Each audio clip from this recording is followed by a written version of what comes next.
দ্রুত ধনী হতে পারবেন। আল্লাহ তাআলার শিখানো, আল্লাহ তাআলার গুণবাচক কয়েকটি সিফতি নামের জিকির নির্দিষ্ট একটি নিয়মে যদি আপনি এশারের নামাজটা আদায় করার পরে নির্দিষ্ট জায়গার মধ্যে বসে চক্ষুগুলো বন্ধ করে আল্লাহ তাআলার দিকে ধ্যান ধরে 21 দিন যদি আমলটা করতে পারেন, অবশ্যই আমলটা কিভাবে করবেন আমি আপনাদেরকে নিয়ম কানুনটা বলে দিব ইনশাআল্লাহ। যদি আমলটা আপনারা 21 দিন করতে পারেন, আপনাদের পরিবার সংসার থেকে অভাব অনটন, দুঃখ কষ্ট, পেরেশানি, হতাশা, ঋণগ্রস্ততা, যত ধরনের মুসিবতের মধ্যে আপনি পড়ে আছেন, যত ধরনের টেনশনের মধ্যে আপনি পড়ে আছেন, যত অভাবের মধ্যে আপনি পড়ে থাকেন না কেন, আল্লাহ তাআলা আপনার অভাব অনটন, দুঃখ কষ্ট, পেরেশানি, হতাশা, ঋণগ্রস্ততা দূরীভূত করে দিবে।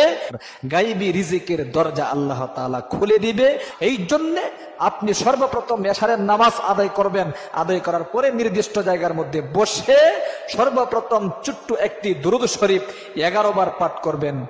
আল্লাহুম্মা সাল্লি আলা মুহাম্মাদ 11 বার পাঠ করবেন। এরপরে সর্বপ্রথম আল্লাহ রাব্বুল আলামিনের গুণবাচক যে সিফতি নামের জিকিরটা যেই নিয়মে করবেন খুব মনোযোগ দিয়া আমার সাথে সাথে পাঠ করুন। 5 বার এই সিফতি নামের জিকির করবেন, 5 বার করতে হবে।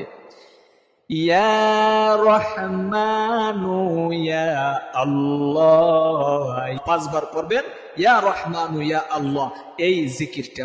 এরপরে 2 নম্বরে যেই সিফতি নামের জিকিরটা করবেন সেটা হলো ইয়া গফফারু ইয়া আল্লাহ। 5 বার আপনি কিন্তু প্রত্যেকটা সিফতি নামের জিকির করবেন। এরপরে 3 নম্বরে ইয়া রাজ্জাকু ইয়া আল্লাহ।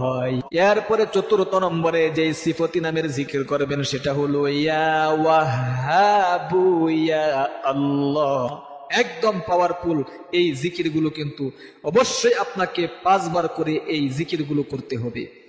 এরপরে সর্বশেষে ছোট্ট একটি আল্লাহ রাব্বুল আলামিনের সিফতি গুণবাচক নাম যেটাকে ইসমে আজম বলা হয়।